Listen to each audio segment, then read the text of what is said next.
네, 이렇듯 사흘 연속 기록적인 집중호우가 쏟아지고 있습니다. 자세한 내용 스튜디오에 임화경 기상과학 전문 기자 나와 있습니다. 안녕하십니까?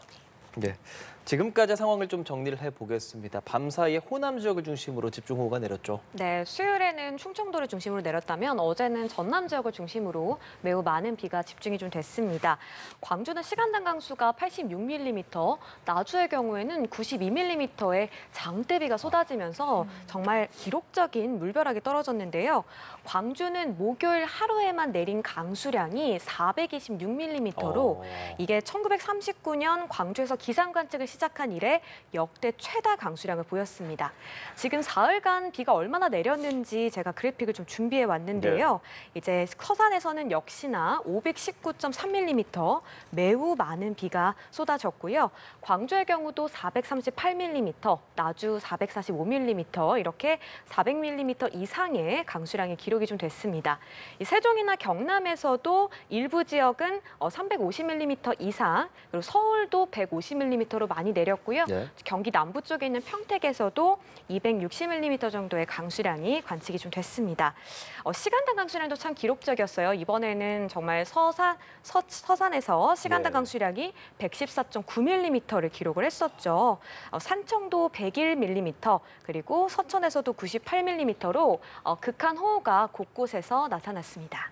예, 지금 상대적으로 충청권, 호남권을 중심으로 많은 비가 내렸는데 그렇다면 지금 많은 비가 내리고 있는 지역은 어디입니까? 네, 오전에는 좀 비가 소강에 들었거든요. 그래서 지금은 그렇게 강한 비가 쏟아지는 지역은 없습니다.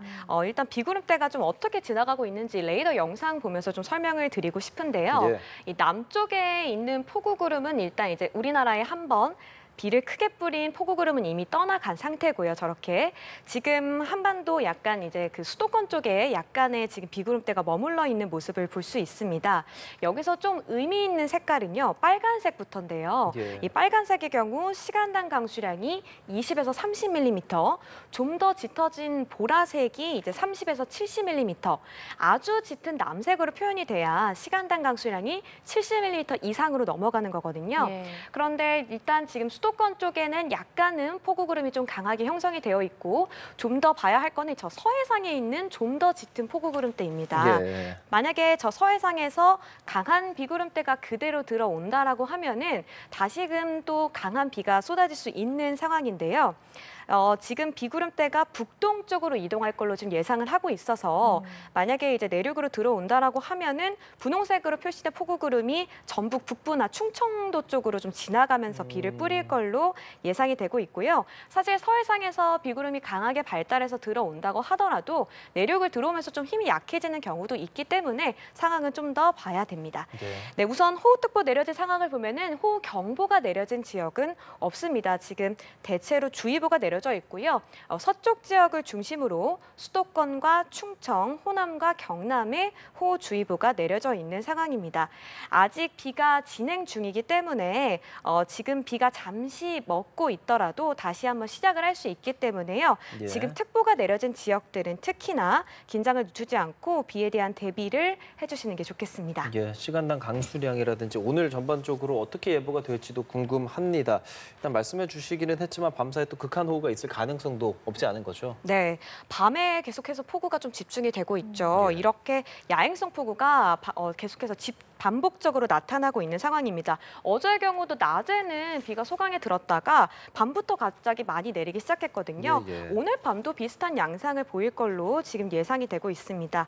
우선 이제 오늘부터 내일 오후까지는요, 전국 대부분 지역에서 시간당 30mm의 강한 비가 이어질 걸로 예상이 되고 있는 상황이고요. 역시나 밤부터 빗줄기가 굵어지기 때문에 오늘 밤부터 내일 오전까지 경기 남부와 충북, 충남이 시간당 30에서 50mm, 전남과 전북, 경북 북부, 경남이 시간당 50에서 80mm, 즉 시간당 강수가 80mm를 넘어서는 곳도 있을 걸로 보입니다. 그러니까 오늘 밤의 비의 고비는 남부지방을 중심으로 나타날 걸로 예상이 되고 있고요. 비가 내리면서 호우경보로 특보가 강화되는 곳도 많겠고요. 돌풍도 불고 벼락도 동반하면서 좀 요란하게 쏟아질 걸로 예상이 되고 있는 상황입니다. 전국적으로 오늘은 바람도 강하게 불 텐데 있는데 이제 순간 풍속이 초속 15m에 달하는 강풍이 전국적으로 이어질 전망이고요. 이 산지 쪽을 중심으로는 더 높은 수준의 이제 태풍급으로 좀 분류가 되는 초속 20m 이상의 강풍이 몰아칠 걸로 예상이 되고 있는 상황입니다. 특히나 이번에는 이제 대기가 많이 불안정해지면서 벼락을 동반하는 경우가 많습니다. 예. 앞서 리포트에서도 좀 보셨을 텐데요. 어제 제가 서산의 강수량을 말씀드리면서 오전에 강수량이 집계가 되지 않고 있다고 말씀을 드렸었습니다. 그렇죠, 맞아요. 근데 그게 이제 폭우 속에 낙뢰가 좀 치면서 장비가 잠시 먹통이 됐던 건데요.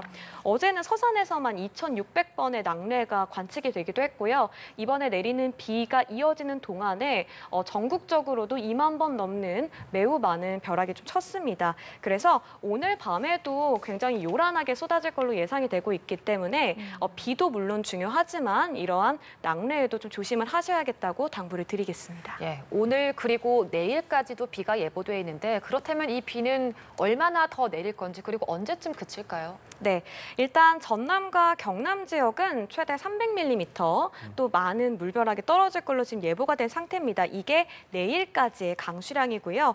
전북과 경북 그리고 충청 지역은 200mm 이상. 지금 보시면 강원 중남부 내륙 쪽, 뭐 원주나 평창, 정선이 있는 이쪽으로는 150mm 이상. 그리고 경기 남부 쪽도 150mm 이상 내리겠고요.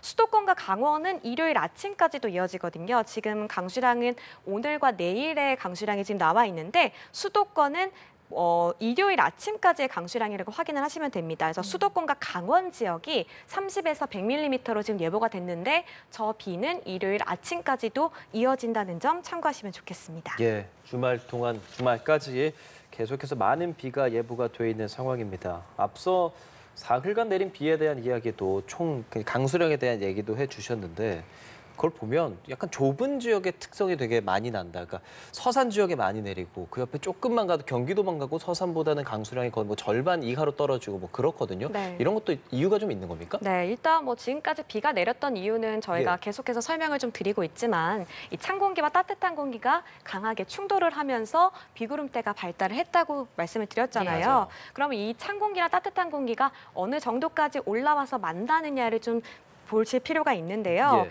지금 그림 보시는 것처럼 우리나라 이제 남동 쪽에 북태평양 고기압이 저렇게 자리를 하고 있습니다. 이제 점차 세력을 좀 넓히면서 북서진하면서 제주 남쪽까지도 이렇게 좀 확장을 할 걸로 보이고 있는데요. 저 고기압의 가장자리로 계속해서 따뜻한 공기, 이 뜨겁고 이제 습한 공기가 올라오고 있고요. 북쪽에서는 주기적으로 저기압이 지나면서 저 찬 공기를 끌어내리고 있는데 이 저기압의 경우에는 반시계 방향으로 회전하기 때문에 반시계 방향으로 돌면서 북쪽에 있는 찬 공기를 끌어내리는 형태가 나타나고 있습니다. 지금 이 찬 공기와 따뜻한 공기의 세력이 되게 팽팽하단 말이에요. 그래서 세력이 비슷하고 좀 팽팽하게 맞서면서 비구름이 좀 더 압축이 되는 경향이 있습니다. 그래서 동서로는 좀 길고 남북으로는 폭이 좁은 그런 비구름대가 형성이 되고 있고 이 비구름대가 압축되는 그 지역을 중심으로 많은 비가 집중이 되고 있는데 어제의 경우에는 전남 지역에 그 비구름대의 경계가 머물렀다라고 보시면 되겠고요. 이 비구름이 빠르게 바람을 타고 좀 동해상으로 빠져나가면은 강수가 내리는 시간도 빠르게 줄어들 텐데요. 이 남서풍을 타고 물러나지 않고 조금 느리게 이동하는 경향성을 보였습니다. 그렇기 때문에 이 폭우구름이 계속 머물면서 더 많은 비를 뿌리는 양상이 나타났다고 볼 수 있습니다. 사실 어제까지만 해도 기상청이 이 전남 지역이 이렇게 많은 물벼락이 떨어질 거라고 예상하지는 않았습니다. 사실은 16일부터 17일까지는 주로 충청도를 포함한 중부지방을 중심으로 많은 비가 내릴 것이고 18일부터 19일까지는 남부지방을 중심으로 많이 내릴 것이다라고 했는데 사실은 어떻게 보면은 전남 지역에 내린 비는 어제 갑자기 많이 쏟아졌잖아요. 그래서 이 17시에 새롭게 예상 강수량을 낼 때 17일부터 19일까지의 강수량을 묶어서 예보를 했던 상황이었습니다. 그래서 어제 밤 사이에 이렇게 광주 지역에 400mm의 비가 좀 더 일찍 더 많이 쏟아진 경향이 있는데요. 자, 그렇다면 왜 이렇게 광주 지역에 많이 비가 내렸느냐? 결국에는 이 찬 공기가 더 깊숙이 한반도 아래쪽으로 내려온 겁니다. 그렇기 때문에 이 찬 공기와 따뜻한 공기가 충돌하는 이 전남, 광주 지역을 중심으로 많은 비가 내렸고요. 또 오늘 밤부터는 또 남부지방에 시간당 50에서 80mm의 많은 비가 예보가 된 상태인데 이 남쪽에서 계속해서 열대 수증기가 올라오면서 이 남해안이나 지리산 부근, 이 지형과 충돌하는 부분에서 비구름대가 좀 강하게 발달할 걸로 예상이 되고 있고요. 저녁부터 또 강한 비가 내리고 이번 비의 마지막 고비가 될 것으로 지금 보입니다. 특히나 이번에는 좀 야행성 폭우 앞서 말씀을 해주셨는데 네. 밤에 특히나 집중적으로 비가 좀 내리고 있죠. 예. 아무래도 이제 낮보다 이렇게 밤에 쏟아지는 이런 게 이제 야행성 폭우가 이제 여름철 강수의 특징이라고 볼 수 있는데요. 우리가 그 낮에는 좀 지면이 가열되면서 이 따뜻한 공기가 위로 솟구치는 난류가 많이 발생을 합니다. 그래서 하층 제트라고 하는 아주 속도가 빠른 바람이 깊숙이 이 내륙으로 파고들지 못하는데요. 밤이 되면은 이 열기가 다 식기 때문에, 즉 방해물인 난류가 없어지기 때문에 하층 제트가 더 원활하게 그 바람이 강하게 불어올 수 있는 환경이 되고요. 그렇게 되면 고온다습한 공기를 계속해서 운반을 하기 때문에 비구름대를 더 많이 발달을 시키게 됩니다. 그 시간이 밤 시간대가 되기 때문에 야행성 폭우가 좀 집중이 되는 거고요. 실제로 극한호우도 지난해에 100시간당 100mm 이상의 극한호우가 16번이나 발생을 했는데 이 가운데 12번이 다 야간에 밤 시간대에 발생했었습니다. 지금 이렇게 많이 내리는 비로 인해서 누적이 됐고 그러면 산사태도 걱정이 되는데 충청권은 여전히 산사태 위기경보 심각 단계 발령 중인가요? 네, 맞습니다. 이제 충청도에서는 산사태 위기경보 가장 높은 단계인 심각 단계가 여전히 발령 중인데요. 이렇게 심각 단계가 발령이 되는 이유는 강하고 많은 비가 지속될 걸로 예상이 되고 이로 인해서 산사태 발생 위험이 매우 클 때 내려지는 단계입니다. 그래서 일반적으로 이 산사태는요. 시간당 강수가 30mm 이상이고 하루 강수량이 100mm를 넘어설 때, 그리고 연이어서 이틀 누적 강수량이 200mm 이상을 넘어서면은 그냥 통상적으로 산사태 발생 위험이 커집니다. 근데 이제 비가 계속 내리면은 흙 속에서 물이 빠져나가는 시간보다 물이 이렇게 차는 시간이 더 많단 말이에요. 그렇기 때문에 이 물이 결국에는 물을 빼내지 못하면서 이 흙 속의 물이 포화 상태에 이르게 됩니다. 그래서 지금은 이미 이 기준은 넘어섰죠. 이미 지금 500mm의 물벼락이 많이 떨어진 곳이 있기 때문에 지금은 이미 전국 어디서나 산사태가 발생할 수 있는 위험한 상황이라고 볼 수 있고요. 대피 안내가 있으면 바로 안전한 곳으로 좀 대피를 해야 되는 상황입니다. 특히나 이제 산불이 났던 지역들이 좀 위험하죠. 올해 초에 우리가 경북 지역에 대형 산불이 났었어요. 그렇게 되면은 산불이 난 지역은 그냥 이 나무 뿌리가 다 타버렸기 때문에 이 흙을 잡아주는 그 힘 자체가 매우 약해져 있는 상태입니다. 그래서 이 물이 아예 포화가 되면은 뿌리를 고정하지 못하고 산사태가 발생할 수 있는 확률이 높아지기 때문에요. 비가 지금 내리는 동안 그리고 비가 그쳐도 산사태 위험은 여전하기 때문에 당분간은 이 산사태에 주의를 해야 된다는 점을 다시 한번 당부드리겠습니다. 산사태는 사실 정말 무섭지 않습니까? 신속한 대처가 먼저가 될 것 같은데 어떤 징후가 있을 때 대처를 해야 하는지, 그리고 그런 상황에서 어떤 대처할 수 있는 행동 요령 같은 것까지 전해주시면 좋을 것 같습니다. 네, 만약 경계면에서 갑자기 물이 막 솟아오른다라거나 아니면은 바람이 없는데 나무가 흔들린다라거나 흙탕물이 이렇게 갑자기 유입이 되거나 돌이 막 부딪히는 소리가 들린다라거나 이렇게 약간의 전조 증상이 있습니다. 근데 이렇게 전조 증상이 조금이라도 생긴다면은 바로 안전한 곳으로 대피하는 게 가장 중요하고요. 자, 그럼 산사태가 발생했을 때는 진짜 즉시 대피밖에 답이 없습니다. 그럼 어디로 대피를 해야 하느냐? 이게 산사태가 난 곳의 반대 방향의 가장 높은 곳으로 가야 하고요. 웬만하면 이제 계곡을 넘어서는 행동은 조금 위험합니다. 그래서 계곡을 무리하게 건너지는 말고 산사태가 발생한 곳의 반대편으로 가장 높은 언덕이라던가 높은 건물 이런 쪽으로 이동을 하는 게 아주 중요합니다. 그리고 이제 비가 같이 지금 내리고 있기 때문에 침수 위험이 있는 지하 공간을 무조건 피하고 고압 전선 등도 피하는 게 가장 안전하고요. 이게 자신의 이제 보호가 좀 됐다, 내가 좀 이렇게 높은 곳으로 가서 머리를 보호하고 약간 상황이 좀 진정이 됐다라고 한다면 바로 119에 신고하는 것이 안전하다고 말씀드리겠습니다. 예, 이번 폭우가 과연 언제까지 이어질지, 그리고 한 차례 폭염이 있다가 폭우가 내리고, 그렇다면 이 폭우가 지나간다면 또다시 폭염이 오는 건가요? 네, 맞습니다. 일단 내일 밤에 남부지방과 제주도는 비가 그칠 걸로 보이고요. 네. 수도권과 강원 지역은 일요일 아침까지도 비가 이어질 걸로 예상이 되고 있습니다. 비가 그치면서 이제 우리나라의 찬 공기도 물러나고 따뜻한 공기가 지배하는 그 시기로 이제 접어들게 되는데요. 이 덥고 습한 공기덩이가 확장을 하면서 다음 주부터는 본격적으로 폭염 상황이 좀 전개가 될 걸로 보입니다. 정체 전선도 북쪽으로 밀려 올라가기 때문에 중부지방의 장마도 일요일을 기점으로 종료가 될 가능성이 높고요. 올여름 장마는 일요일을 기점으로 한반도의 장마가 종료가 될 가능성이 큰 상황입니다.